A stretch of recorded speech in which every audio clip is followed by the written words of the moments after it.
করুক, আল্লাহ না করুক, আল্লাহ না করুক, আমার মাওলাকে রাজি খুশি না করিয়া যদি মাওলার কবরে যাও, ওই কবর তো আর কবর থাকবে না। নবী আলাইহিস সালাতু ওয়াস সালাম ফরমান, কোন কোন নাফরমানের কবরের দুই পাশে মাটি এত জোরে চাপ মারবে, চাপের সিনে এক পাজার হাঁটি আর এক পাজরে লাগাইয়া পড়বে, আল্লাহ তুই আমাদের সবাইকে মাফ করিয়া দাও। কোন কোন নাফরমানের কবরে 99টা সব জমা হয়ে যায়।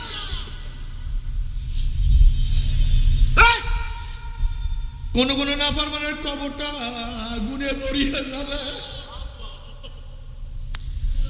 আযাবুল কবর হাক্কুন, কবরে আযাব সত্য, কোনো সন্দেহ নাই। বাবারা তুমি কি দেখো নাই কত কবরে 1 বছর, 100 বছর, 1000 বছর পরেও কাপুনের কাপুন সহ লাশ তাজা পাওয়া গেছে। তুমি কি দেখো নাই কত কবরের মধ্যে আগুন দেখা যায়, কত কবরে ধোঁয়া দেখা যায়। আল্লাহ তুই আমাদের সবাইকে মাফ করিয়া দাও। বাবারা আমাদের মুয়াজ্জিন মুসলিমের বড় ভাই একদিন আব্বাজান রাহমাতুল্লাহ আলাইহির 2 পাও জড়াইয়া ধরে কান্দার বলে, হুজুর আমার জন্য দোয়া করেন, মাওলা যেন আমাকে মাফ করিয়া দেয়। ও হুজুরে কান্নাকাটি করতে আছে। আব্বাজান বলছে, কি হয়েছে, তুমি এত বেশি কেন কান্নাকাটি করতে আছো?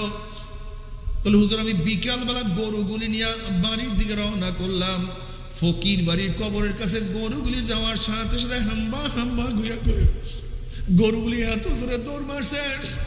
আমি চিন্তা করলাম গরুগুলি কেন দৌড় মারলো। হুজুর আমি যখন কবরের দিকে তাকাইলাম তখন দেখি কবরের মধ্যে আগুন। আল্লাহ তুই আমাদের সবাইকে মাফ করিয়ে দাও। মাওলা এত আগুন আমাকে দেখাইছে, যদি মাওলা আমাকে মাফ নাই করো আমি কিভাবে কবরে থাকবো? বাবরা যে আল্লাহর ওলিরা জীবনভর ইবাদত করতে করতে কবরে চলিয়ে গেছে, তারা কবর দেখিয়ে কি পরিমাণের কান্নাকাটি করতেন। আমার দাদা জান রাহমাতুল্লাহ আলাইহি ইন্তেকালের কয়েকদিন আগেও ওই চৌকির মধ্যে বসিয়া কবরের দিকে তাকাইয়া কান্দে আর বলে, মাওলা হে তুই যদি মাফ নাই করো ওই অন্ধকার কবরে আমি একা কেমনে থাকবো? ওই একা একা কবরে কেমনে থাকবো? যারা নামাজ কাজা করতো না, যারা ইবাদতের মধ্যেই মগ্ন থাকতো, তারা যদি কবরের জন্য এত পানি ঝরা। আসলে তোমার আমার কলমটা নষ্ট হয়ে গেছে বাবা, আর কিছু না। যেরকম নাক নষ্ট হয়ে গেলে ঘ্রাণ পাওয়া যায় না, কান নষ্ট হয়ে গেলে আওয়াজ পাওয়া যায় না, জিহ্বা নষ্ট করে স্বাদ অনুভব করা যায় না, ঠিক তোমার আমার কলমটা নষ্ট হয়ে যাওয়ার কারণে কোনো কিছু অনুভব হয় না।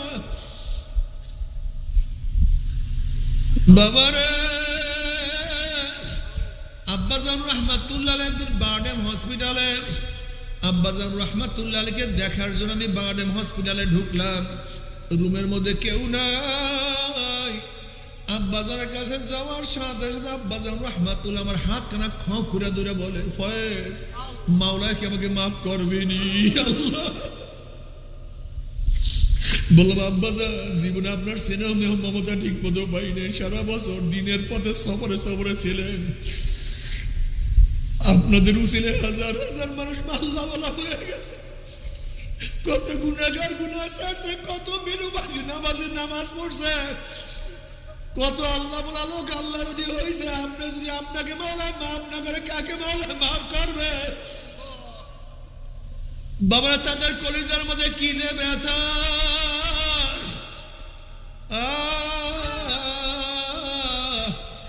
অথচ তোমার আমার নামাজ নাই, রোজা নাই, অথচ টেনশনও নাই রে বাবা। তবে শোনায় রাখি, শোনো, যেরকম ঝাঁকি জালওয়ালা মাছ ধরে, সব মাছই জালের মধ্যে উঠে, একটা মাছ কিন্তু জালের মধ্যে উঠে না।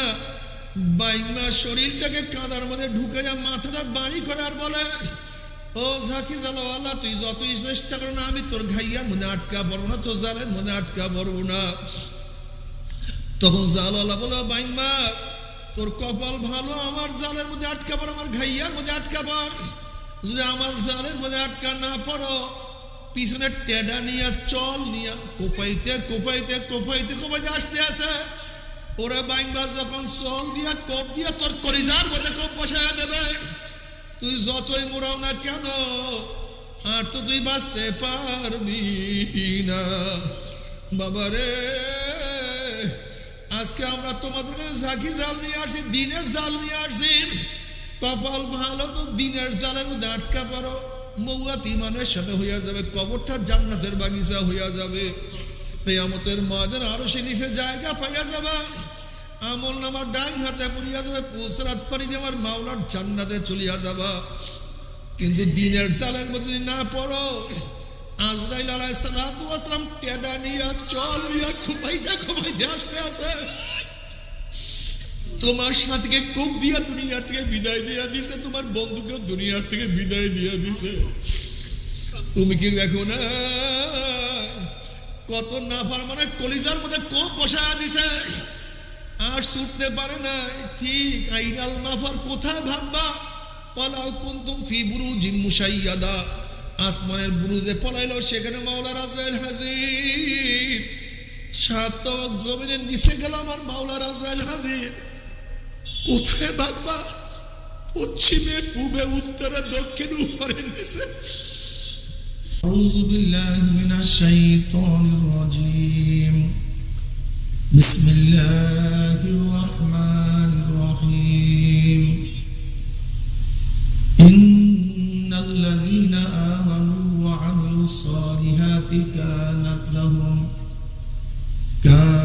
লাহুম জান্নাতুল ফিরদাউসি নুজুলা। সাদাকাল্লাহু মাওলানা আযীম ওয়া সাদাকা রাসূলুন নবিয়ুল কারীম। আল্লাহ পাকের বান্দা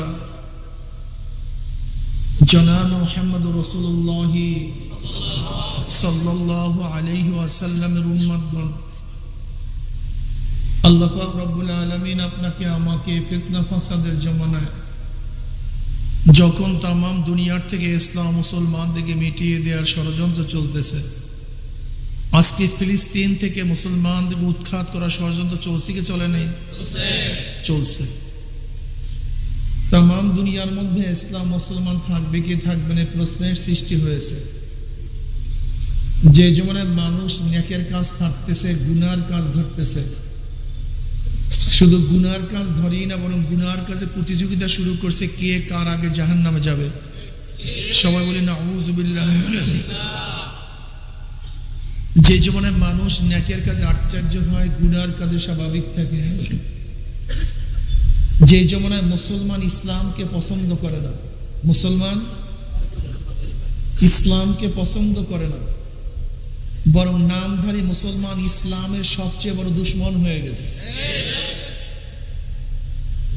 যে জমানায় শিরক বিদআতকে ইবাদত মনে করে, কবর পূজা, ব্যক্তি পূজা, শিরক বিদআত দাবি করে আবেদ। যে জমানায় শিরক বিদআতকে ইবাদত মনে করে, আবার যা শিরক বিদআত না তাকে শিরক বিদআত মনে করে। যেরকম লামুযহাবিরা, তথা কথিত আহলে হাদিসরা ইমাম মানা, মাযহাব মানাকে কি মনে করে? শিরক বিদআত। অথচ বলি শিরক বা বিদআত জরুরি, অনেক জরুরি কাজকে শিরক বিদআত মনে করে। এক দলে যা শিরক বিদআত তাকে ইবাদত মনে করে, আর এক দলে যা শিরক বিদআত না তাকে শিরক বিদআত মনে করে। যে জমানায় আংশিক দিন পালন করেও পরিপূর্ণ দিন পালন করার ঢেকুর তুলে পালন করে, আংশিক দাবি করে আমার চেয়ে বড় দিনদার আর কেউ নেই। যে জমানায় তাসাউফের নামে, ইলমে মারিফাতের নামে, পীর মুরিদের নামে ডাইরেক্ট কুফরি এবং শিরকি করতেছে, সেই মুহূর্তে আল্লাহ পাক রব্বুল আলামিন আপনাকে আমাকে কোরআন ও হাদিসের মজলিস, আলেম উলামা, মুমিন মুত্তাকিন, জাকিরিন শাকিরিনদের গুরুত্বপূর্ণ এক দামি মজলিসে আসার, বসার, বলার, শোনার তৌফিক আল্লাহ পাক দান করছেন। এর জন্য শুকরিয়া তান সবাই বলে আলহামদুলিল্লাহ। এই মজলিস অনেক দামি, অনেক গুরুত্বপূর্ণ। আমাদের শায়খ মুর্শিদ নব্বরুল্লাহ মারকাদা ওমর বলতেন, বাবা কোন ব্যক্তি হক্কানি ওলামায়ে কেরামের বয়ান শোনার জন্য যদি বাড়ির থেকে রওনা করে বয়ান শেষে আখির মুনাজাত দিয়ে বাড়িতে চলে যায়, তার আমল নামায় 50 লক্ষ নেকের কম লিখাই হতে পারে না। আল্লাহু দাইফু লিমান ইয়াশা, আল্লাহ পাক রব্বুল আলামিন ইচ্ছা করলে 50 লক্ষ কেন 50 কোটি নেক দিয়ে দিতে পারেন। নেক দেওয়ার মালিক কে? কাজী মাওলার কাছে দোয়া করি, মাওলা হে, যেহেতু মাহফিলে নিয়ে আসছেন, আমাদের খালি আমল নামাকে নেকের দ্বারা পূর্ণ না করিয়া কাউকে এখান থেকে বিদায় দিয়েন না। আল্লাহুম্মা আমিন। আমি সংক্ষিপ্ত সময় কিছু আলোচনা করব, একেবারে সংক্ষিপ্ত সময়। যাদের কপাল ভালো আল্লাহ পাক মঞ্জুর করবেন তারা তো বুঝবে, আর যাদের কলবের মধ্যে আল্লাহ পাক খতামাল্লাহু আলা কুলুবিহিম ওয়া আলা সামিইহিম ওয়া সাওয়াউন আলাইহিম আনজারতাহুম আম লাম তুনজিরহুম লা ইউমিনুন। আমি কেন, গোটা নবীরাও বয়ান করলেও, নসিহাত করলে, উপদেশ দিলে ওই কপাল পোড়ার কপালে হেদায়েত মিলবে না। হেদায়েতের মালিক কে? একমাত্র। এখানে দ্বিতীয় কার কোনো শেরকাত নেই। হেদায়েতের একচ্ছত্র একক মালিক কে? আল্লাহ। আল্লাহ পাক নিজেই কালামে পাকের মধ্যে ফরমান, ইন্নাকা লা তাহদি মান আহবাবতা ওয়ালাকিন্নাল্লাহ ইয়াহদি মান ইয়াশা। হে নবী, আপনি যাকে ভালোবাসেন, মুহাব্বত করেন, ইচ্ছা করলেই আপনি তাকে হেদায়েত দিতে পারবেন না। আল্লাহ পাক যাকে ইচ্ছা করেন আল্লাহ পাক তাকেই হেদায়েত দান করেন। হেদায়েতের মালিক কে ভাই? আল্লাহর বাহিরে কারোর কাছে যদি হেদায়েত থাকতো তাহলে আউয়ালুর রাসূল, প্রথম রসুল আদমের সানি নবী নূহ আলাইহিস সালাতু ওয়াস সালামের আপন সন্তান কেনান জান্নাতি না জাহান্নামী? বুঝলেন না? নবী নূহ আলাইহিস সালাতু আপন সন্তান কেনান জান্নাতি না জাহান্নামী? যিনি জাতির পিতা নবী ইব্রাহিম আলাইহিস সালাতু ওয়াস সালাম, তার বাবা জান্নাতি না জাহান্নামী? অথচ তিনি হলেন জাতির পিতা, গোটা মুসলিম জাতির পিতা নবী ইব্রাহিম আলাইহিস সালাতু ওয়াস সালাম, অথচ তার বাবা জাহান্নামী। নবী লূত আলাইহিস সালাতু ওয়াস সালামের স্ত্রী জান্নাতি না জাহান্নামী? খোদ আমার নবী আলাইহিস সালাতু ওয়াস সালাম, তার আপন চাচা আবু তালেব, যাকে নবী অনেক মোহাব্বত করতেন, নবীকেও তিনি মোহাব্বত করতেন, উভয়। বিশ্বাস করবেন না, আবু তালেব নবী আলাইহিস সালাতু ওয়াস সালাম এত বেশি মোহাব্বত করতেন যার নজির গোটা দুনিয়ার মধ্যে আছে বলে আমার জানা নাই। শিয়াবে আবু তালেবের মধ্যে নবী আলাইহিস সালাতু ওয়াস সালামকে 3 বছর কাফেররা অবরুদ্ধ অবস্থা রাখছে। কয় বছর? 1-2 দিন না। নবীর সাথে কথা বলতো না, খানা দিত না, পানি দিত না, ব্যবসা বাণিজ্য চলতো না, কিচ্ছু না। এমনকি নবী আলাইহিস সালাতু ওয়াস সালাম গাছের পাতা খাইতেন, ছাগলের বড়ির ন্যায় পায়খানা করতেন। তার সাথে কিছু সাহাবিয়ারাও ছিলেন, মহিলারাও ছিলেন, তাদের সাথে ছোট বাচ্চারাও ছিল। মারা না খেতে খেতে তাদের স্তন শুকায় গেছে।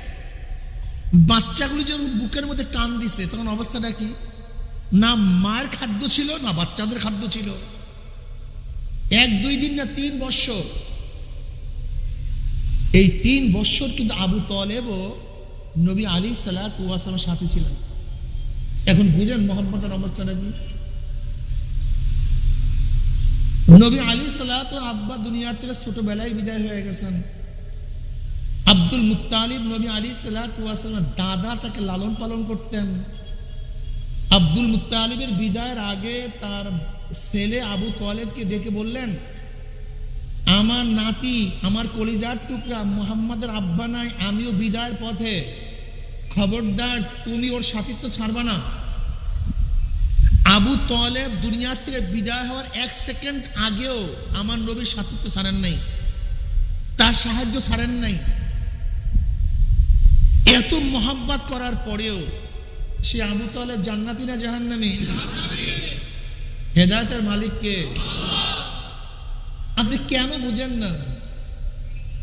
আবু জাহাল সে জাহান্নামী, কিন্তু তার ছেলে ইকরামা রাদিয়াল্লাহু তাআলা আনহু জান্নাতি।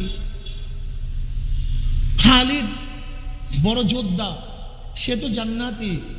তার বাবা ওলীদ, সে তো জাহান্নামী। আপনি কি দেখেন না বিলালে হাবশির মতো গোলাম, তাকে আমার মাওলা পাক হেদায়েতের মালা পরায়া দিয়েছেন, তার মালিককে আল্লাহ পাক মাহরুম করে দিয়েছেন। আপনি কি দেখেন না ফিরআউনের মতো এত বড় বাদশা, সে জাহান্নামী, তার স্ত্রীর গলার মধ্যে আমার মাওলা পাক হেদায়েতের মালা পরায়া দিয়েছে, সে তো জান্নাতি। হেদায়েতের মালিক কে? বলতে পারো হুজুর হেদায়েতের মালিক তো আল্লাহ, এখানে আসছি কেন, এখানে দরকারটা কি? এই প্রশ্নের জবাব আমি এখন দেব, খুব খেয়ালের সাথে জবাব শুনবেন এবং আপনারা নিজেরাই দিবেন। দেখবেন আপনারা বলতে পারবেন এখানে কেন আসছি। রেজেকের মালিক কে? রেজেকের মালিক। সুস্থ করার মালিক কে? বিদ্যা দেওয়ার মালিক কে? কোনো সন্দেহ টন্দেহ আছে নাকি? রেজেকের মালিক। ব্যবসা করলেন কেন? ফসল লাগাইলেন কেন? চাকরি করলেন কেন? কি কথা বলেন না কেন? রেজেকের মালিক। ফসল করলেন কেন? আরে ভাই জবাব দেন, জোরে বলেন। ওসিলা। রেজেক দেওয়ার মালিক। ব্যবসা করলাম, বাণিজ্য করলাম, চাকরি করলাম, সুস্থ করার মালিক। ডাক্তারের কাছে গেলেন কেন? ঔষধ খাইলেন কেন? বিদ্যা দেওয়ার মালিক। প্রতিষ্ঠানে ভর্তি হলেন কেন? হেদায়েতের মালিক। এখানে আসছি কেন? বুঝতে পারি। দেখেন, আপনি যদি ঔষধ সেবন করেন তাহলেই ভালো হয়ে যাবেন, ব্যাপারটা এরকম না। ঔষধ বা ডাক্তার ওসিলা, কিন্তু আল্লাহ পাক যার কপালের মধ্যে সুস্থতা রাখছেন সেই সুস্থ হবে। যার কপালের মধ্যে সুস্থতা রাখেন নাই, গোটা দুনিয়ার ডাক্তাররা ঔষধ বাটিয়ে খাওয়াইলেও সে সুস্থ হবে না। আপনি কৃষি করছেন, আল্লাহ পাক মঞ্জুর করলে ফসল, যদি আল্লাহ পাক মঞ্জুর না করে গোটা দুনিয়ার কৃষিবিদরা ঐক্যবদ্ধ ভাবেও ফসল করতে পারবে না। বিদ্যা দেওয়ার মালিক আল্লাহ। গোটা দুনিয়ার ডক্টররা ইচ্ছা করলে, প্রফেসররা ইচ্ছা করলেই যদি আল্লাহ পাক আপনার ছেলের সন্তানের কপালের মধ্যে ইলম মঞ্জুর না রাখেন, বিদ্যান হতে পারবেন না। কথাটা বুঝতে পারি? ঠিক এই সমস্ত জায়গায় হেদায়েত পাওয়া যায়, কিন্তু আল্লাহ পাক যার কপালে হেদায়েত রাখছেন সেই হেদায়েত পাবেন। যাকে আল্লাহ পাক মাহরুম করবেন, গোটা দুনিয়ার কেউ তার কপালের মধ্যে, তার গলার মধ্যে হেদায়েতের মালা পরাতে পারবেন না। কথাটা বুঝাতে পারিনি?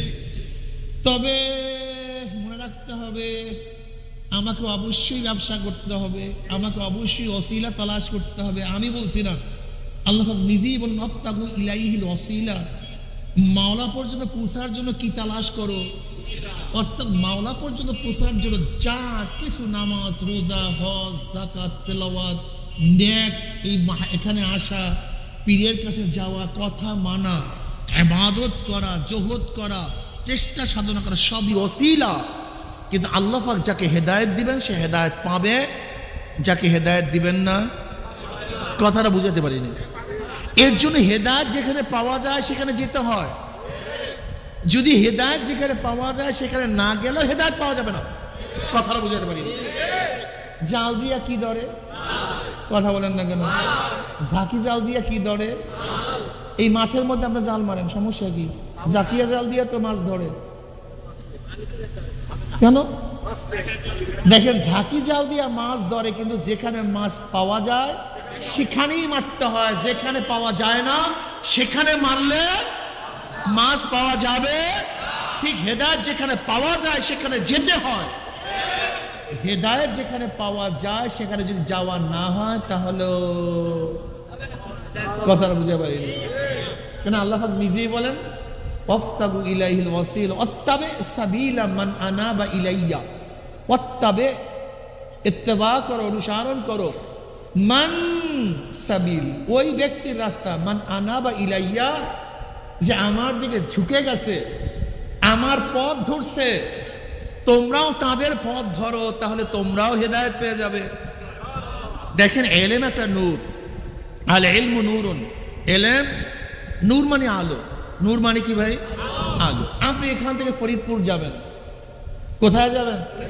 আপনার কাছে টর্চলাইট আছে, আলো আছে, নির্বিঘ্নে হাঁটেন, কোনো সমস্যা নাই। ভাঙ্গা কাঁটা সমস্যা, চোর ডাকাত সাপ সব আপনার চোখের সামনে ধরা পড়বে, কেন আপনার কাছে কি আছে? বাস চলতে থাকেন। কিন্তু আপনার কাছে আলো নাই, কিন্তু আপনার ফরিদপুর যাওয়া খুবই জরুরি, খুবই দরকার। আপনি যাবেন কিভাবে? আপনার কাছে তো আলো নাই, কিন্তু ফরিদপুর যাওয়া তো দরকার, যাবেন কিভাবে বলেন তো? আপনার কাছে আলো নাই, যার কাছে আলো আছে তার পথ ধরেন, তার অনুসরণ করেন। ওই ব্যক্তি আলোওয়ালা ব্যক্তি ফরিদপুর যেইভাবে গন্তব্যে নির্বিঘ্নে চলে যাবে, আপনি তার পথ, তার অনুসরণ করলে আপনিও সেখানে চলে যাবেন। কিন্তু আপনার কাছে আলো নাই, আলোওয়ালার কাছেও যদি না যান, তাহলে ফরিদপুর যেতে পারবেন না, গর্তের মধ্যে পড়বেন আর মরবেন। এই জন্য নবী আলাইহিস সালাতু কি বলেছেন? কুন আলেমান, কুন আলেমান আও মুতাআল্লিমান আও মুস্তামিআন আও মুহিব্বান ওয়ালা তাকুন খামিসান ফাতাহলিক। তোমরা সবাই আলেম হও। সবাই কি হও? আলেম হওয়ার সুযোগ নাই, আলেমের ছাত্র হও।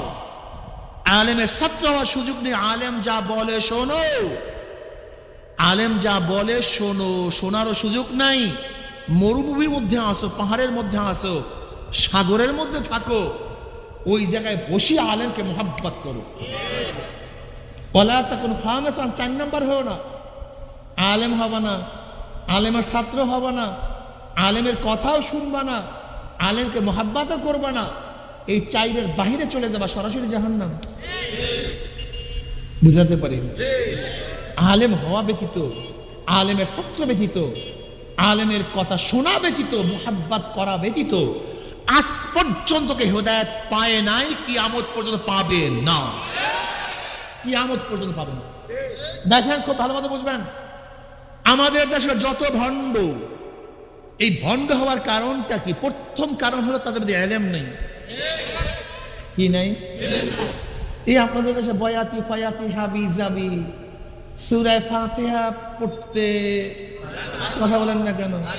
বিরাট বিরাট মারফতের পথ ধরছে, মারফত, মারফত, মারেফাত শব্দ উচ্চারণ করতে পারে না, তারা আবার বড় বড় পীর। ওরা পীর না শয়তান? তুমি মারেফাত শব্দ জানো? তুমি শরিয়াত এবং মারেফাতকে আলাদা করো, অথচ শরিয়াত এবং মারেফাত আলাদা না, একই জিনিস। আসলে জানি না মারেফাত কি জিনিস। মারেফাত শব্দের অর্থ তো পরিচয় লাভ করো, যাকে আমরা ইলমে বাতিন বলি, ইলমে তাসাউফ বলি, ইলমে তাসকিয়া বলি। ইলমে বাতিন কি জিনিস তোমার জানা নেই। শোনো, খুব ভালো মতো বুঝবা, বোঝার চেষ্টা করবা। মুহাব্বত, মুহাব্বত, ইশক, ইলমে বাতিন, এগুলির মধ্যে শরিয়াতের মধ্যে কোনো পার্থক্য নেই।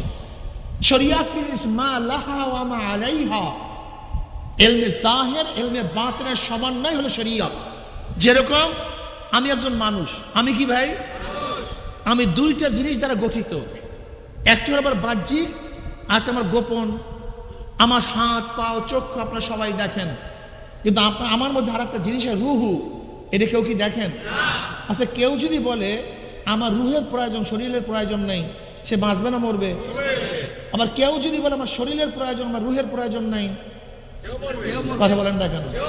যেরকম শরীর এবং রুহু উভয় সমন্বয়, মানুষ একটা ছাড়া আর একটা থাকতে পারে না। শরীর ছাড়া রুহু থাকতে পারে না, রুহু ছাড়া শরীর পচিয়া যাবে, গলিয়া যাবে, গন্ধা হয়ে যাবে। ঠিক শরিয়াত ছাড়া মারেফাত হতে পারে না, মারেফাত ছাড়া শরিয়াত হতে পারে না। বিয়াকু, তুমি শরিয়াত মানো না, মারেফাত মানো। তুমি মারেফাত মানো না, মরার পথ ধরছো, মরার পথ ধরছো। দেখেন তো, আমার এই প্রশ্নের জবাব দেন। ফুলের মধ্যে 2টা জিনিস আছে, একটা ফুলের বাহ্যিকতা আর একটা ফুলের ভিতরতা। ফুলের বাহ্যিকতা, ফুলের এই রং, এই ডিজাইন, ঠিক না? আর ফুলের ভিতর গোপনটা কি ঘ্রাণ। আচ্ছা বলেন তো, কেউ যদি বলে আমার ঘ্রাণের প্রয়োজন, আমার ফুলের প্রয়োজন না, গোটা দুনিয়ার কোনো পাগল তাকে ঘ্রাণ দিতে পারবে? ফুলের থেকে ঘ্রাণ কি আলাদা করা যায়? তাই ফুলের বাহ্যিকতা হলো শরীয়ত, আর ফুলের ঘ্রাণটা কি মারেফত। কথাটা বুঝতে পারি। এখন বলেন তো, শরীয়ত থেকে মারেফত আলাদা করেন তো। যদি আমি বলি আমার রুহটা মারেফত, আমার শরীরটা শরীয়ত, এখন শরীয়ত থেকে মারেফতকে আলাদা করেন তো পারলে দেখি। কি কোন বোকায় যদি বলে আমার ফলের প্রয়োজন, গাছের প্রয়োজন না, আচ্ছা ফল গাছ ছাড়া, কথা বলেন না কেন? কেউ যদি বলে আমার স্বাদের প্রয়োজন, মিষ্টির প্রয়োজন নেই, আমি মিষ্টি দরকার নেই, আমাকে স্বাদ দাও, কথা বলেন না কেন? যেরকম মিষ্টির থেকে তার স্বাদকে আলাদা করা যায় না, ফুল থেকে কার ঘ্রাণকে আলাদা করা যায় না, এরকম শরীয়ত থেকে মারেফতকে আলাদা করা যায় না। বুঝাতে পারছি? কেউ যদি বলে মিষ্টির প্রয়োজন, স্বাদের প্রয়োজন নাই, স্বাদের প্রয়োজন, মিষ্টির প্রয়োজন নাই, ও যেরকম গাদা জাহেল। কেউ যদি বলে আমি মারেফত বুঝি, শরীয়ত বুঝি না, ওইটাও জাহেল, ওইটাও মূর্খ। মারেফত বুঝেন নাই? মারেফত জিনিসটা কি? হাদিসে জিবরাইল, হাদিসে জিবরাইল অমাল ইহসান ইয়া রাসূলুল্লাহ, ইহসান কি জিনিস? নবী কি জবাব দিলেন? আনতা আবদুল্লাহ কাআন্নাকা তারা ফাইন লাম তাকুন তারাহু ফাইন্নাহু ইয়ারাক। তুমি এমন ভাবে ইবাদত করো মনে হয় যেন তুমি আল্লাহকে দেখতেছো। কাকে দেখতেছো? কাআন্নাকা, কাআন্নাকা তারা, কাআন্নাকা মনে হয় যেন, এই দেখিয়ে ফলাইতে, এরকম হয় না মাঝে মাঝে? এই চুপ করেন মিয়া। কাআন্নাকা মনে হয় যেন, এটা তাসাউফের ভাষায়, ইলমে মারিফাতের ভাষায় বলা হয় মুশাহাদা। এটা তাসাউফ ভাষায় কি বলা হয়? মুশাহাদা। যদি এই হালাত পয়দা না হয় তাহলে খেয়াল করে মাওলায় তোমাকে দেখতেছে, মাওলায়। এটা তাসাউফ ভাষায় মুরাকাবা, এটা তাসাউফ ভাষায় কি? আপনি দাঁড়ান কেন? দেখেন ইবাদতের দুইটা সূরা, আনতা আবদুল্লাহ কাআন্নাকা তারা, তুমি এমন ভাবে ইবাদত করো। কি করো ভাই? এখন কেউ যদি ইবাদতে না করে তার মধ্যে মারিফত আসবে কোথা থেকে? আগে তো নামাজে দাঁড়াতে হবে, তারপর তো মারিফত অর্জন হবে। তুমি এমন ভাবে ইবাদত করো, আজীব। এই জাহেলগুলি কোথা থেকে জন্ম হয়েছে? আর এক জাহেল আর এক জাহেলকে বুঝাইতেছে মারিফতপন্থী। কত বড় বেয়াকুব, কত বড় বেয়াকুব। হাদিসে জিবরাইলের মধ্যে আসছে আনতা আবদুল্লাহ কাআন্নাকা তারা ফাইন লাম তাকুন তারাহু ফাইন্নাহু ইয়ারাক। তুমি এমন ভাবে ইবাদত করে মনে হয় যে তুমি আল্লাহকে দেখতেছো। এই হালাত পয়দা না হলে খেয়াল করে মাওলায় তোমাকে দেখতেছে। এখন তুমি ইবাদতই করো না, তাহলে মারিফত আসবে কোথা থেকে? তোমার তো পাত্রই নাই, তুমি বৃষ্টি মানে ধরবা কিভাবে? তোমার তো পাত্রই নেই, তোমার তো জরায়ুই নেই, তুমি বাচ্চা ধারণ করবা কিভাবে? জাহেল, আগে জরায়ু ঠিক কর, তারপর বাচ্চা ধারণ কর। আগে পাত্র ঠিক কর, তারপর পানি নেওয়ার ব্যবস্থা কর। তোর তো পাত্রই নেই, তুই কিসের থেকে পানি নিবি? তোর তো ইবাদতই নাই, তুই মারিফত আসবে কোথার থেকে? তোর মাথায় আসবে মারিফত। আমাদের দেশের মূর্খ মানুষগুলি আজকে নফসানিয়তের তাড়নায় গান বাজনা, শয়তানি, বদমাশি, জেনা, ব্যভিচার, বেপর্দা, হাবিজাবি সব করতে পারে। আবার মারফত অর্জন না করে এইটাই তো ভালো। আর সরমুনাই গেলে নামাজ পড়ো, রোজা রাখো, দাড়ি রাখো, টুপি রাখো, এটা ঠোকর, এত দরকারটা কি? উনি সরাসরি মানে জান্নাতে নিয়ে যাবে, বাস কিচ্ছু লাগবে না। আর জান্নাতে যাবো মানে দেখবো না জান্নাত কোথায় আছে। এত সহজ। যদি জান্নাত এত সহজই হইতে তাহলে নবীরা এত ইবাদত কেন করলেন? কথা বলেন না কেন?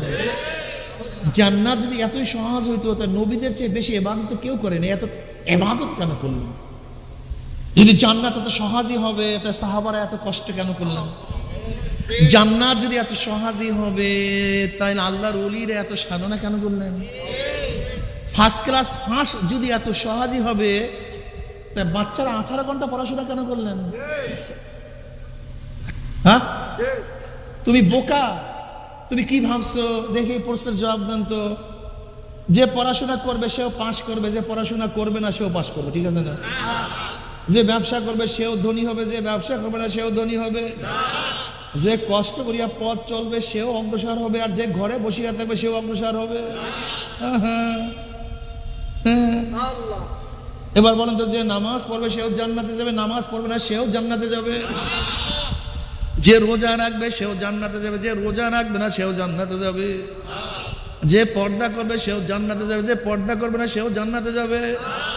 যে আমার মাওলাকে মানবে না সেও জান্নাতে যাবে, আর যে মাওলাকে মানবে সেও জান্নাতে যাবে। তোমার মতো বড় কপাল পোড়া বদনসিবার বিয়াকুব গোটা দুনিয়াতে হতে পারে না। একটা বাচ্চা গেছে, জীবনে কোনোদিন ফরিদপুর জেলায় যায় না। ওই আগেকার জমানায় রাস্তাঘাট ছিল না, তো ছিল। দুই ছেলে যুবক, তারা এক বন্ধু আর এক বন্ধুর কাছে বলতেছে, বন্ধু চল জীবনে শহরে যাই, একটু শহর ঘুরিয়ে আসি, চল। তো চল যাই।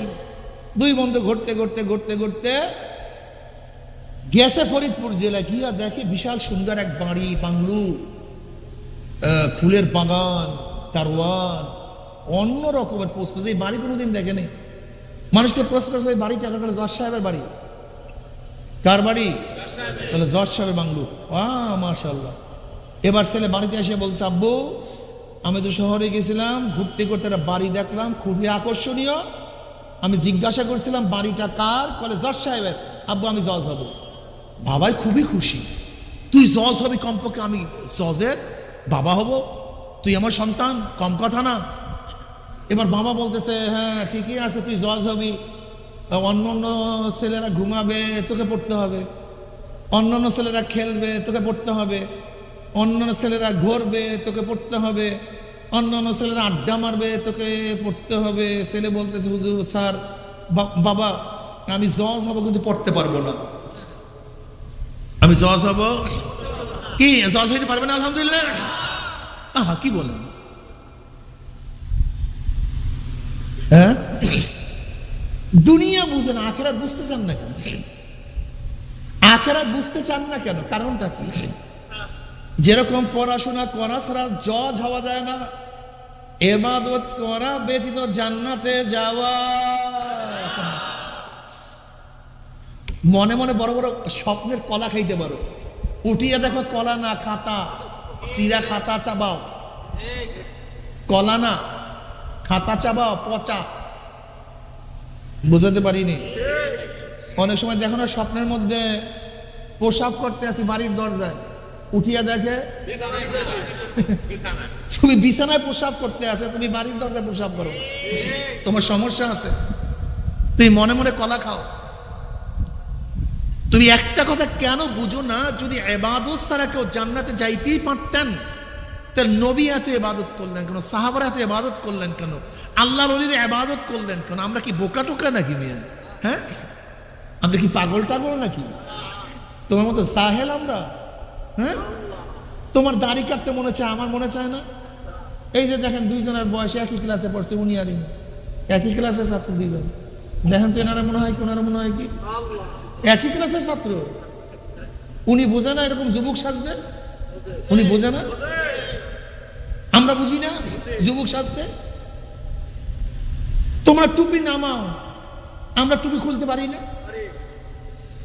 তোমরা প্যান্ট শার্ট পরো, আমরা প্যান্ট শার্ট পরতে পারি না। তোমরা গান শোনো, আমরা পারি না। পারি না কোনটা বলো? কোনটা পারি না বলো, আমাকে বলো। উনি কেন টুপি রাখবো, উনি কেন দাড়ি রাখবো, উনি কেন লম্বা জামা গায়ে দিবে, আমি আমাকে বলো তো? একই তো, আমরা সবই তো একই মানুষ। পড়াশোনা ছাড়া ভালো রেজাল্ট করা যায় না, ইবাদত করা ছাড়া ভালো জান্নাত পাওয়া যায় না রে পাগল। এইটা বুঝে আসছে, মাথার মধ্যে ঢুকছে, এইটা ঢুকছে মাথার মধ্যে, এইটা বুঝছি। যেহেতু বুঝছি, এই জন্য তোমাদেরকে বুঝাবার জন্য চেষ্টা করতে আসি। আসো আমরা সবাই একই পথে চলে আসি। আল্লাহ পাক কালামে পাকের মধ্যে ফরমান, ইন্নাল্লাযীনা আমানু ওয়া আমিলুস সালিহাতি কানাত লাহুম জান্নাতুল ফিরদাউস নুজুলা। নিশ্চয়ই যারা ঈমান আনার পরে নেক আমল করবে, ঈমান আনার পরে, কানাত লাহুম জান্নাতুল ফিরদাউস নুজুলা, আমার মাওলা তাদেরকে জান্নাতুল ফিরদাউস দিয়া দিবেন। জান্নাতে যাওয়ার জন্য কয়টা জিনিসের প্রয়োজন? দুইটা, ঈমান ও নেক আমল। বলেন বলেন বলেন, ঈমান ও নেক আমল। নেক আমল কি? নবী আলাইহিস সালাতু ওয়াস সালামের 23 বছরের জিন্দেগি। আমার নবী আলাইহিস সালাতু ওয়াস সালাম 23 বছরের জিন্দেগিতে যাহা কিছু করছে, যাহা থেকে নিষেধ করছে, সব কিছু করা, সব জিনিস থেকে নিজেকে বাঁচায় রাখার নাম নেক আমল। আমার নবী নামাজ পড়ছেন, নামাজ পড়ার নাম নেক আমল। আমার নবী রোজা রাখছেন, রোজা রাখার নাম নেক আমল। আমার নবী হজ করছেন, যাকাত দিয়েছেন, জিকির আজকার করছেন, তেলাওয়াত করছেন, পরে সাহায্য করছেন। আমার নবীর চেহারা দাড়ি ছিল, টুপি ছিল, লম্বা জামা ছিল। আমার নবী মদ পান করতেন না। আমার নবী সুদ খাইতেন না, ঘুষ খাইতেন না, মিথ্যা বলতেন না। আমার নবী ধোঁকাবাজি কোনোদিন করতেন না। কাজে নেক আমল হলো আমার নবী যাহা কিছু করছেন সব কিছু করা, আমার নবী যাহা কিছু করেন নাই সব কিছু না করার নাম, সব কিছু না করার নাম। আমার নবী বেপরদা ছিলেন, তুমি কেন বেপরদা? আমার নবীকে সুদ খাইছেন, তুমি কেন সুদ খাও? আমার নবীকে ঘুষ খাইছেন, তুমি কেন ঘুষ খাও? আমার নবীকে মিথ্যা কথা বলছেন। আজকে মুসলমান সন্তানেরা সব সময় মিথ্যা কথা বলে। হ্যালো দোস্ত, তুই কোথায় আছো? আছে বাজারে, করে আমি বাড়িতে। এটা কি হইলো? এটা মুসলমান বলতে পারে না, বেঈমানরা বলতে পারে। তুমি ভাবছো সাধারণ, এটা সাধারণ না, এটা ডাইরেক্ট মিথ্যা কথা, হারাম কবিরা গুনাহ, ৭,০০০ বছর জাহান্নাম। মুসলমানের সন্তান মিথ্যা কথা বলে, ডাইরেক্ট মিথ্যা কথা। মিথ্যাকে মিথ্যাই মনে করে মুসলমানের সন্তান, মিথ্যাকে মিথ্যাই মনে করেন। ধোঁকাবাজিকে মুসলমানের সন্তান হারামই মনে করেন।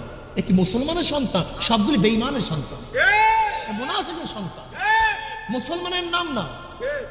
জীবন গেল মুসলমানের সন্তান। তুমি কি জানো আব্দুল কাদের জিলানী রাহমাতুল্লাহ, ছোট বাচ্চা, এরকম ছোট বাচ্চা আর একটু বড়, মাদ্রাসায় যাইতে আছে কাফেলার সাথে, মা একেবারে ভিতরে কিছু টাকা পয়সা দিয়ে দিছে, একে লুকায় ভিতর। পথের মধ্যে ডাকাইতটা ধরছে, সবাই সবার কাছে কি আছে, তোমার কাছে, তোমার কাছে কি আছে? এখন ডাকাইতের সর্দার, ডাকাইতের সর্দার ওই ছোট্ট বালকটার কাছে প্রশ্ন করেছে, তোমার কাছে কিছু আছে? হ্যাঁ আমার কাছে কিছু আছে। বলে কোথায় আছে? অমনি ভিতর থেকে, অনেক ভিতর থেকে কিছু টাকা বের করে দিয়েছে, এই টাকাগুলি আমার আছে। তো তুমি, আমি তো সার্চও করি নাই, আমি শুধু জিজ্ঞাসা করি তোমার কাছে কিছু আছে নাকি, তুমি টাকাগুলি কেন বের করিয়া দিছো? বলে আম্মু বলছেন মিথ্যা কথা বলতে নিষেধ করছে, আমাকে আম্মু মিথ্যা কথা বলতে নিষেধ করছে, এর জন্য আমি মিথ্যা বলি নাই। এর নাম মুসলমানের সন্তান। কোথায় মুসলমানের সন্তান? আমি তো দেখি না। আমি তো মুসলমানের সন্তান দেখি না, কিছু মুনাফিকের সন্তান দেখি। কয়জন সন্তান মুসলমানের আছে? পরের বাড়ির আম খাও না, পরের বাড়ির বড়ই খাও না, পরের বাড়ির সম্পত্তি খাও না। এটা কি মুসলমানের সন্তানের তবিয়াত না মুনাফিকদের, বেঈমানদের তবিয়াত? মুসলমানের সন্তান জীবন গেল অন্যের বাড়ির আম খাইতে পারে না, অন্যের বাড়ির না খেয়ে বড়ইও খাইতে পারে না। মুসলমানের সন্তান দেখি বাদাম ক্রয় করার জন্য যায়, বাদামওয়ালা বাদাম মাফে আর খোটা শুরু করে। কি খাইতে আছি তুমি? ডাইরেক্ট পায়খানা খাইতে আছি, ডাইরেক্ট হারাম। হুশই নাই মুসলমানের সন্তান, হুশই নেই যে হারাম খাইতে আছি, হুশই নাই। এ মুসলমানের সন্তান এগুলো, এ কিসের মুসলমান এগুলো? আমি তো মুসলমানই দেখি না। হারামের জর্জরিত, মিথ্যা, ধোঁকাবাজি, গীবত, শিকায়েত, সব মুনাফিকের চরিত্র আমাদের মধ্যে, আর দাবি করে মুসলমান। এর নাম মুসলমান? আরে এই চরিত্র মুসলমান না, এটা মুসলমান না, হইবেই না। বা কেন? আমাদের যে প্রাইম মিনিস্টার বলে আমার পিওনের 400 কোটি টাকা, যেই প্রাইম মিনিস্টারের পিওনের 400 কোটি টাকা হয়, এই দেশের মুসলমান আর কদ্দুরি বা ভালো হয়? সব সুর আর সুর, সুর, হারাম আর হারাম, হারাম আর হারাম, রক্ত গোশত সব হারাম। নবী আলাইহিস সালাতু ওয়াস সালাম ফরমান, যেই রক্ত এবং গোশত হারামের দ্বারা হবে, যেই রক্ত এবং গোশত, ওর জায়গা জান্নাত না, ওর জায়গা ডাইরেক্ট জাহান্নাম। মনে কিছু নিও না, তওবা করো, জান্নাতের দিকে যাও, জাহান্নাম থেকে বাঁচো। দুনিয়া কিছু না, কয়েকদিনের ফাঁকি। কয়েক দিনের স্বপ্ন, কবে জন্ম হইলাম, কবে দাঁত উঠলো, কবে দাঁত পড়লো, আবার কবে দাঁত উঠলো, কবে কোন তারিখে থেকে চেহারার মধ্যে দাড়ি ওঠা শুরু করলো, আবার কবে কোন তারিখে থেকে কোন রং তুলি কাঁচা দাড়ির মধ্যে সাদা রং লাগানো শুরু করলো, কোন ব্যক্তি কোন সত্তা চোখের পাওয়ার হরণ করতেছে, কে হাতকে দুর্বল করিয়া ফেলাইতে আছে, কে তোমার মাজা কোমরের শক্তি রহিত করতেছে। যেরকম রাখাল বিকালবেলা গরু ছাগলগুলি হাঁকাইতে হাঁকাইতে গোয়াল ঘরের দিকে নিয়ে যায়, ঠিক কি যেন তোমাকে আমাকে পিছন থেকে হাঁকাইতে হাঁকাইতে হাঁকাইতে হাঁকাইতে কবরের কিনারার দিকে নিয়ে যাইতে। আমার ছাত্র বাবারা, আমার 10-এর ছাত্র, ওরা 9-এর ছাত্র বাবারা, ও আমার পর্দালে মা বোনেরা, তুমি ভাবছো হুজুর আমি বুড়া হইয়া তারপর মাওলার ইবাদত করব। আমার 10-এর ছাত্র বাবারা, 9-এর ছেলেরা কি দুনিয়ার থেকে বিদায় হয় নাই? আমার 9-এর ছাত্র বাবারা, 8-এর ছেলেরা কি দুনিয়ার থেকে বিদায় হয় নাই? আল্লাহ হে বাবা, তোমার কাঁধের মধ্যে তোমার সন্তানের লাশ উঠিয়া গেছে, এখনো তুমি ফিরবা না? এ নানা, হে দাদা, তুমি তোমার নাতির জানাজায় উপস্থিত হয়ে গেছো, এখনো তুমি মাওলাকে সেজদা করবে না? এ বড় ভাই, তুমি তোমার ছোট ভাইয়ের কবর খনন করার কাজে ব্যস্ত হয়ে গেছো। হে বন্ধু, এই মাত্র তোমার বন্ধুকে তুমি বিদায় দিয়ে চলে আসছো। বাবার আসার সিরিয়াল আছে, যাওয়ার কোনো সিরিয়াল নাই, যাওয়ার কোনো বয়স নাই, যাওয়ার কোনো বয়স নাই, যাওয়ার কোনো সময় নাই। এ আমার জ্ঞানী বাবারা, পর্দার জ্ঞানী মা বোনেরা, আজকে দুনিয়ার পরীক্ষায় একবার ফেল করলে বারবার পরীক্ষা দিয়ে পাশ করার আশা করা যায়। আজকে দুনিয়ার ব্যবসায় একবার লস খেলে বারবার বারবার ব্যবসা করিয়া লাভ করার আশা করা যায়। আজকে দুনিয়ার মামলায় ম্যাজিস্ট্রেট করে হারলে জজ করে আপিল করিয়া, জজ করে হারলে হাই করে আপিল করিয়া, হাই করে হারলে সুপ্রিম কোর্টে আপিল করিয়া জেতার আশা করা যায়। কিন্তু খোদা না খাস্তা, খোদা না খাস্তা, খোদা না খাস্তা, মওয়াতের মামলায়, কবরের মামলায়, কিয়ামতের মামলায়, ওই মিজান পুলসরাতের মামলা যে একবার স্লিপ কাটিয়া যায়, আর তো দ্বিতীয়বার আপিল করা যাবে না। মওয়াতের চান্স একবার, দ্বিতীয়বার আর কোনো চান্স নাই। কবরে যাওয়ার চান্স একবার, দ্বিতীয়বার যাওয়ার কোনো চান্স নাই। কিয়ামতে ওঠার চান্স একবার, মিজানে দাঁড়াবার চান্স একবার, পুলসরাত পারি দেওয়ার চান্স একবার। আল্লাহ না করুক, আল্লাহ না করুক, আল্লাহ না করুক, আমার মাওলাকে রাজি খুশি না করিয়া দিয়ে মাওলার কবরে যাও, ওই কবর তো আর কবর থাকবে না। নবী আলাইহিস সালাতু ওয়াস সালাম ফরমান, কোন কোন নাফরমানের কবরের দুই পাশে মাটি এত জোরে চাপ মারবে, চাপের ছেলে এক পাজর হাঁটি আর এক পাজর লাগাইয়া পড়বে, আল্লাহ তুই আমাদের সবাইকে মাফ করিয়া দাও। কোন কোন নাফরমানের কবরে 99টা সব জবাব দিয়ে যায়।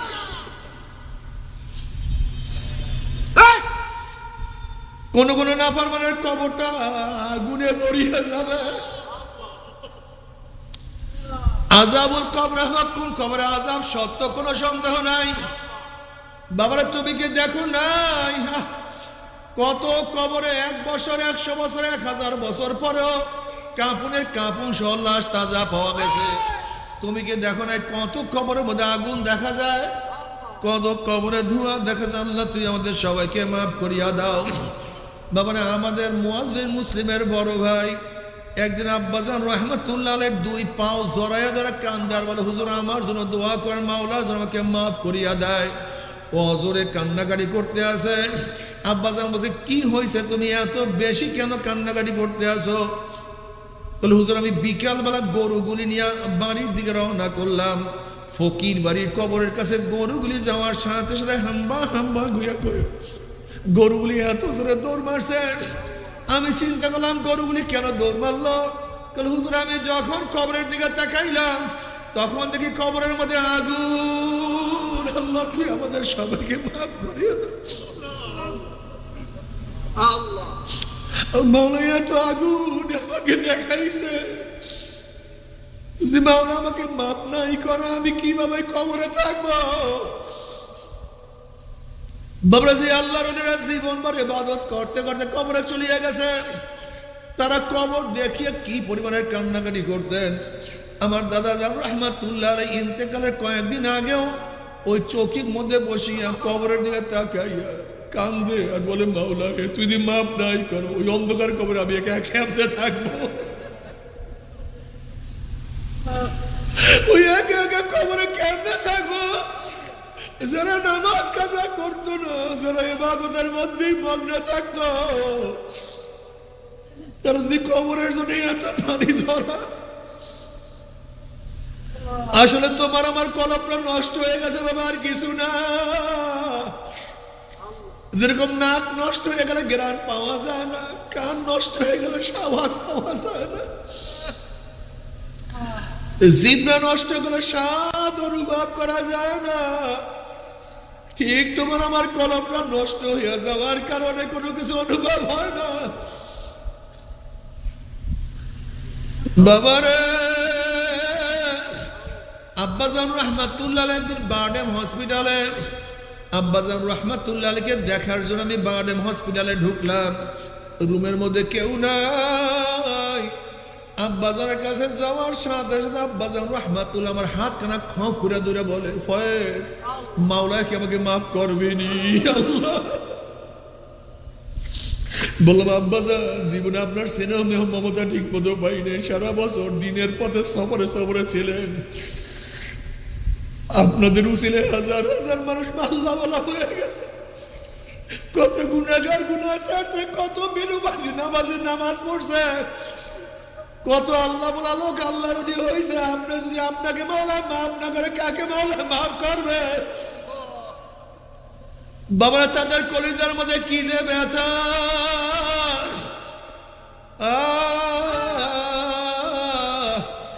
অথচ তোমার আমার নামাজ নাই, রোজা নাই, অথচ টেনশনও নাই রে বাবা। তবে শুনে রাখি, শোনো, যেরকম ঝাঁকি জালওয়ালা মাছ ধরে, সব মাছই জালের মধ্যে উঠে, একটা মাছ কিন্তু জালের মধ্যে উঠে না। বাইনা শরীরটাকে কাঁদার মধ্যে ঢুকে যা মাথাটা বাড়ি করে আর বলে, ও ঝাঁকি জালওয়ালা তুই যতই চেষ্টা করো না, আমি তোর ঘাইয়ার মধ্যে আটকা পড়বো না, তোর জালের মধ্যে আটকা পড়বো না। তখন জালওয়ালা বলে, বাইন মাছ তোর কপাল ভালো, আমার জালের মধ্যে আটকা পড়, আমার ঘাইয়ার মধ্যে আটকা পড়। যদি আমার জালের মধ্যে আটকা না পড়ো, পিছনে টেডা নিয়ে চল নিয়ে কোপাইতে কোপাইতে কোপাইতে কোপাইতে আসতে আসে। ওরা বাইনবাজ যখন চল দিয়া কোপ দিয়া তোর কলিজার মধ্যে কোপ বসায় দেবে, তুই যতই মোড়াও না কেন আর তো তুই বাঁচতে পারবি না। বাবারে আজকে আমরা তোমাদের কাছে ঝাঁকি জাল নিয়ে আসছি, দিনের জাল নিয়ে আসছি। কপাল ভালো তো দিনের জালের মধ্যে আটকা পড়ো, মৌয়াত ইমানের সাথে হইয়া যাবে, কবরটা জান্নাতের বাগিচা হইয়া যাবে, কিয়ামতের ময়দানে আরো সে নিচে জায়গা পাইয়া যাবে, আমল নামার ডাইন হাতে পড়িয়া যাবে, পুসরাত পারি দিয়ে আমার মাওলার জান্নাতে চলিয়া যাবা।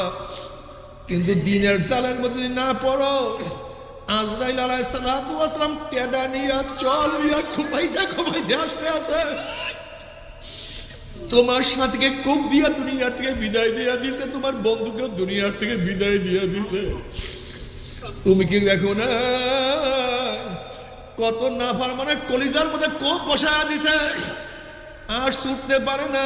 ঠিক আইনাল নাফার কোথায় ভাববা, পলাও কুনতুম ফি বুরুজিন মুশাইয়াদা, আসমানের বুরুজে পলাইলো, সেখানে মাওলা আজরাইল হাজির। সাত তবক জমিনের নিচে গেল, আমার মাওলা আজরাইল হাজির। কোথায় ভাববা, পশ্চিমে পূবে উত্তরে দক্ষিণ উপরে নিচে যাওয়ার কোনো কায়দা নাই, আজরাইল থেকে বাঁচতে পার। আল্লাহ তুমি আমাদের সবাইকে মাফ করিয়া দাও, বুঝ দিয়া দাও। যদি নেক নিয়া কিয়ামতের মাঝে উঠতেই পারে, আল্লাহ কবুল করিয়া নাও। আমল নামার ডান হাতে পড়িয়া যাবে, ফাম্মা মান উতিয়া কিতাবাহু বিয়ামিনিহি ফায়াকুলু হাউমু ইকরাউ কিতাবিয়া ইন্নী যানানতু আন্নী মুলাকিন হিসাবিয়া ফাহুয়া ফি ঈশাতির রাদিয়া ফি জান্নাতিন আলিয়া কুতুফুহা দানিয়া কুলু ওয়াশরাবু হানিয়াম বিমা আসলাফতুম ফিল আইয়ামিল খালিয়া। আল্লাহ কবুল করিয়া নাও। আর খোদা না খাস্তা খোদা না খাস্তা খোদা না খাস্তা ওয়া আম্মা মান উতিয়া কিতাবাহু বিশিমালিহি ফায়াকুলু ইয়া লাইতানি লাম উতা কিতাবিয়া ওয়া লাম আদরি মা হিসাবিয়া ইয়া লাইতাহা কানাতিল কাযিয়া মা আগনা আন্নি মালিয়া হালাকান্নি সুলতানিয়া খুযুহু ফাগুল্লুহু সুম্মাল জাহিমা সাল্লুহু সুম্মা ফি সিলসিলাতিন যারউহা সাবউনা যিরাআন ফাসলুকুহু।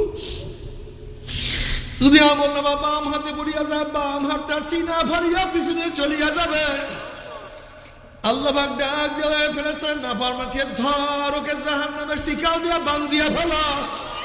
এই আদেশ দেওয়ার সাথে সাথে একদল জাহান্নামের ফেরেশতারা 70 গজ আগুনের শিকল দিয়া নাফরমানের হাত পার মধ্যে বান্ধিয়া টানিয়া টানিয়া টানিয়া টানিয়া মিমরাই জাহান্নাম জাহান্নামে ভিক্ষা ভিক্ষা মারতে থাকবে, আর তোমরা জাহান্নাম থেকে উঠবে না।